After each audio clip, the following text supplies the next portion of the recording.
first promise in the New Testament. కొత్త నిబంధనలోని మొట్టమొదటి వాగ్దానం అది. Before you come to Matthew 5, మత్తయి 5 కంటే ముందే you come to Matthew 1.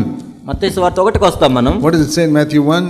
మత్తయి సువార్త 1వ అధ్యాయం ఏం చెప్పబడింది? 21వ వచనం. His name shall be called Jesus because he will save his people from their sins. తన ప్రజలను వారి పాపముల నుండి ఆయనే రక్షించును గనుక ఆయనకు యేసు అని పేరు పెట్టుదాను. Not forgive their sins. Not forgive their sins. కేవలం పాపాలు క్షమించబడటం కాదు. That was the Old Testament. అది పాత నిబంధన. You all know Psalm 103.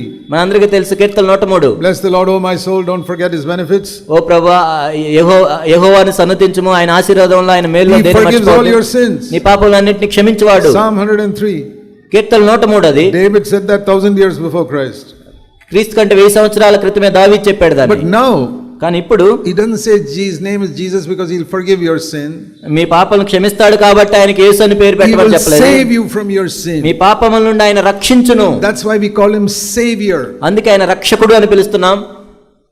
I sometimes ask people, కొన్నిసార్లు నేను ఈ విధంగా అడుగుతాను, why do you call Jesus your Savior? ఎందుకు యేసుని మీరు రక్షకుడు అని పిలుస్తున్నారు? Has he saved you from your anger? అంటే మీ కోపం నుండి ఆయన రక్షించాడా? No. లేదని చెప్తారు. Has he saved you from murmuring and complaining? సణుగుల నుంచి ఫిర్యాదుల నుంచి మిమ్మల్ని రక్షించాడా? No. లేదు. Has he saved you from the love of money? ధనాశ నుంచి రక్షించాడా? No. లేదు. Has he saved you from lusting after women? మోహపు చూపుల నుంచి ఆయన రక్షించాడా? No. లేదు. Then what has he done? మరి ఏం రక్షకుడు అంటే ఏం రక్షించాడు? I do all these things and he forgives me. నేను ఇవన్నీ చేస్తాను, ఆయన నన్ను క్షమిస్తాడు. So then call him forgiver. అప్పుడు మరి క్షమించేవాడు అని పిలవండి. Not savior. రక్షకుడు కాదు. Because he has not saved you from anything. ఎందుకంటే అసలు దేని నుండి నిన్ను రక్షించలేదు. Which sin has he saved you from? అసలు ఏ పాపం నుండి నిన్ను రక్షించాడు? He keeps on forgiving you. నిన్ను క్షమిస్తూనే ఉన్నాడు. Call him forgiver. అప్పుడు క్షమించువాడు అని పిలవండి. What do we read here? కానీ ఇక్కడ మనం ఏం చదువుతున్నాం? You call his name Jesus because he's a savior to save you from your sin. ఆయన పాపముల నుండి రక్షించును గనుక ఆయనకి యేసు అని పేరు పెట్టుదువు. There is a difference between Jesus forgiving us and Jesus saving us. యేసుక్రీస్తు ప్రభువారు మనల్ని క్షమించడానికి రక్షించడానికి తేడా ఉంది. I use this illustration sometimes. కొన్నిసార్లు నేను ఈ ఉదాహరణని దృష్టాంతాన్ని వాడతాను. If I have a little 8-year-old boy, నాకు ఒక 8 సంవత్సరాల బిడ్డ ఉన్నట్లయితే, and corporation people are digging the road in front of my house. మా ఇంటి ముందు ఆ మున్సిపాలిటీ వాళ్ళు ఒక గుంత తవ్వుతున్నారు. They are laying some pipes and they have dug some 10-foot deep pits there. వాళ్ళు ఏదో పైపులు వేయడానికి 10 అడుగుల లోతుగల గుంతను తవ్వారు. And I tell my son, don't go there, you'll fall down. అప్పుడు మా అబ్బాయికి చెప్తాను, అందులో అక్కడికి వెళ్ళొద్దు, అందులో పడిపోతావు. And like little boys do, he disobeys and falls into that pit. కాబట్టి పిల్లలందరూ అలానే చేస్తారు, మనం చెప్పినా వినరు కాబట్టి అందులో వెళ్ళి పడతారు. Daddy. ఇప్పుడు నాన్న అని పిలుస్తున్నాడు. I come and say, what happened? ఏం జరిగిందని అడిగాను. Daddy, I'm sorry, I disobeyed you. నన్ను క్షమించు, నువ్వు చెప్పిన మాట వినలేదు అంటాడు. I say, okay son, I forgive you. సరే నేను క్షమించాను. Goodbye. సరే నేను వెళ్తున్నాను అని వెళ్ళామనుకోండి. He's still in the pit.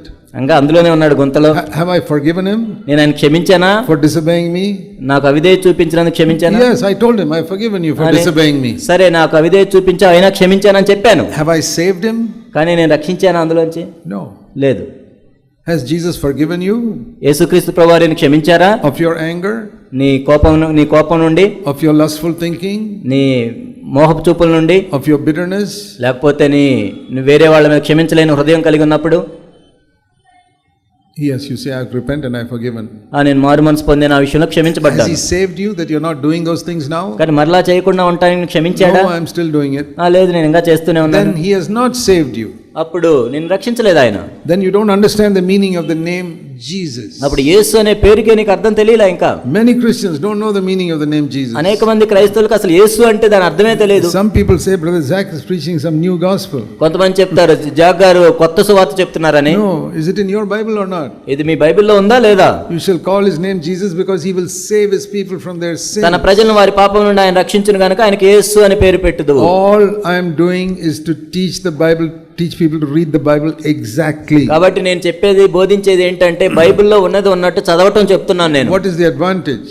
ఏంటి దాని వల్ల ఉపయోగం? When I started reading the Bible exactly, I began to experience it. కాబట్టి ఆ బైబిల్లో ఉన్నది ఉన్నట్టు నేను చదివినప్పుడు నేను అనుభవించటం నేర్చుకున్నాను. You know that beautiful verse Jesus said in John 8:32? యోహాను 8:32లో ప్రభు ఎంతో అద్భుతమైన మాట ఒకటి చెప్పారు. It's a very good word. ఎంతో అద్భుతమైన మాట. John chapter 8 verse యోహాను 8:32. You shall know the truth truth shall make you free. అప్పుడు సత్యము మిమ్మును మీరు సత్యమును గ్రహించెదరు, అప్పుడు సత్యం మిమ్మును స్వతంత్రులుగా చేయును. If you are not free from your sin, it is because you don't know the truth.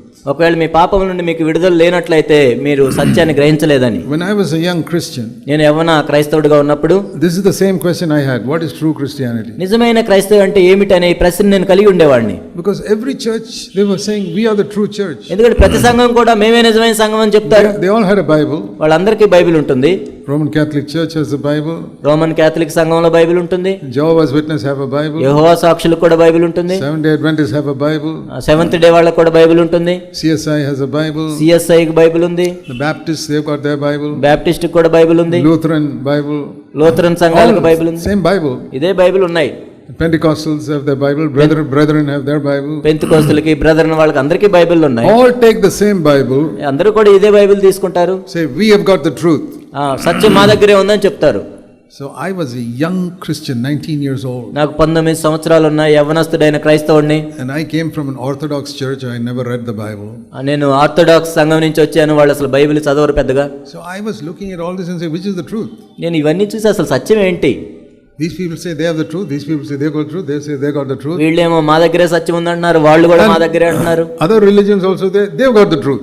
వేరే మతాలు కూడా మాదే నిజమైంది అంటున్నారు. So how to know? మరి ఎలా తెలుసుకోవాలి? This verse helped me.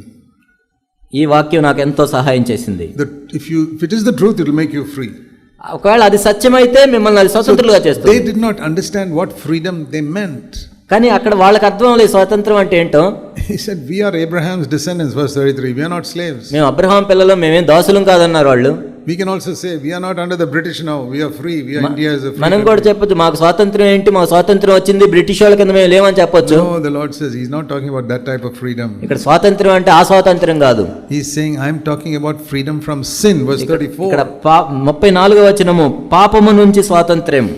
If you commit sin, you're a slave of sin. నీవు పాపం చేస్తున్నట్లయితే పాపానికి నీవు దాసుడు. I am talking about being free from sin. కాబట్టి పాపము నుండి స్వాతంత్రం, విడుదల గురించి నేను చెప్తున్నాను. If you know the truth, you'll be free from sin. మీరు సత్యము గ్రహించిన యెడల సత్యం మిమ్మల్ని స్వతంత్రులుగా చేయును. I got my answer. కాబట్టి నాకు జవాబు లభించింది. You go to this church, this church, this church, this church, they all saying we got the truth. కాబట్టి మీరు ఏ సంఘానికి వెళ్ళినా కూడా అందరూ కూడా మాదే సత్యమైన సంఘం అని చెప్తారు. Which message frees you from sin? కాబట్టి ఏ వర్తమానము, ఏ సందేశము నిన్ను పాపము నుండి విడుదల చేస్తుంది? Which message frees you from your anger? కాబట్టి ఏ సందేశం మీరు కోపము నుండి మీకు విడుదల లభించేస్తుంది? Which message saves you from lusting after women? స్త్రీల యేళ్ళ మోహపు చూపులు చూడకుండా ఏ సందేశం మీకు విడుదల ఇస్తుంది? Message saves you from coveting for more and more money? ఇంకా డబ్బులు కావాలనే దురాశ నుండి ఏ సందేశం మిమ్మల్ని విడిపిస్తుంది? Which message saves you from complaining and grumbling and murmuring? సణుగులు ఫిర్యాదుల నుంచి ఏ సందేశం మీకు విడుదల లభిస్తుంది? Which message saves you from hating people? కాబట్టి ఇతరులను ద్వేషించే గుణం నుంచి ఏ సందేశం మీకు విడుదల లభిస్తుంది? Which message helps you to love your enemy? నీ శత్రువులను కూడా ప్రేమించడానికి ఏ సందేశం మీకు సహాయం చేస్తుంది? Which message will help you to bless all those who curse you? నిన్ను శపించు వారిని కూడా నీవు ఆశీర్వదించినట్లు ఏ సందేశం నీకు సహాయం చేస్తుంది? That is the message that frees you from sin. కాబట్టి ఆ సత్యము, ఆ సందేశము పాపం నుండి మీకు విడుదల లభించేస్తుంది. అదే సత్యం. So I was happy. కాబట్టి నేను ఎంతో సంతోషించాను. So I don't have to worry about which of the all holding the Bible saying we got the truth. కాబట్టి వీళ్ళందరి గురించి నేను బాధపడాల్సిన అవసరం లేదు. I go to this church. నేను ఈ సంఘానికి వెళ్తాను. They tell me if you give money to God, He'll bless you. నీవు దేవునికి డబ్బులు ఇస్తే ఆశీర్వదింపజేస్తాడని చెప్తారు. I ask them, will they free me from sin? కానీ పాపం నుండి విడుదల వస్తుందా? That God can't do, but He'll make you rich. అది దేవుడు చేయలేడు కానీ నిన్ను ధనవంతుడిగా చేయగలడని చెప్తారు. But this is a deception. కానీ ఇది మోసం. God will make you healthy and wealthy. ఆ దేవుడు నీకు ఆరోగ్యం ఇస్తాడు, సంపదలు ఇస్తాడు అనేది మోసం. Because I told you that is an Old Testament gospel. ఎందుకంటే పాత నిబంధన సువార్త అది. It is true. God told the Jews in Israel, if you follow me, I will give you a lot of money and I'll give you health. యూదులకి, ఇశ్రాయేలుకి దేవుడు చెప్పాడు ఆ మాట నిజమే, మీరు నన్ను వెంబడించినట్లయితే మీకు ఆరోగ్యం ఇస్తాను, డబ్బులు ఇస్తానని చెప్పాడు. That was an earthly message. అది భూ సంబంధమైన సందేశం. Jesus came with a heavenly message. కానీ యేసుక్రీస్తు ప్రభువారు పరలోకపు సందేశంతో వచ్చారు. I'll give you spiritual wealth and spiritual health. నేను ఆత్మ సంబంధమైన ఆరోగ్యాన్ని మీకు ఇస్తాను, ఆత్మ సంబంధమైన సంపదను ఇస్తాను. That means you'll be spiritually wealthy with the God, nature of God in you. అంటే దేవుని యొక్క స్వభావమే నీలో ఉంటుంది, ఆత్మ సంబంధంగా ఎంతో సంపద కలిగి ఉంటావు. Not rupees, but the nature of God. ఏదో రూపాయలు కాదు, దేవుని యొక్క సారూప్యం. Spiritual wealth. అది ఆత్మ సంబంధమైన సంపద. Not physical healing, but freedom from sin. That is spiritual ఏదో health. భౌతిక సంబంధమైన స్వస్థత కాదు, కానీ ఆత్మ సంబంధమైన స్వస్థత, పాపము నుండి విడుదల పొందటం. And the other proof is this. ఇంకొక రుజువు ఏంటంటే దానికి, See, every religion says our God has made us wealthy. ప్రతి మతం వాళ్ళు కూడా చెప్పేది ఇదే, మా దేవుడు మమ్మల్ని ధనవంతులుగా చేశాడు. In all the Persian Gulf countries, they say Allah has made us wealthy. ఈ పర్షియన్ గల్ఫ్ దేశాల్లో మనం చూసినట్లయితే అల్లానే మమ్మల్ని ఇంత ధనవంతులుగా చేశాడని చెప్తారు వాళ్ళు. Allah has given us all the oil. అల్లానే మాకు ఈ ఆయిల్ ని అనుగ్రహించాడు. That is why all the people come to Dubai and Saudi Arabia to make money. అందుకే సౌదీ అరేబియా, దుబాయ్ ఈ ప్రాంతాలకి ప్రపంచంలో నుండి పలు ప్రాంతాల నుంచి వచ్చి డబ్బులు All సంపాదించుకుంటున్నారు. you Indians are coming there to make money because Allah has given us so much money. చూడండి, మీ భారతీయులందరూ మా దగ్గరికి వచ్చి డబ్బులు సంపాదించుకుంటున్నారు, ఎందుకంటే మా అల్లా ఇవన్నీ ఇచ్చాడు. Our kings have become rich.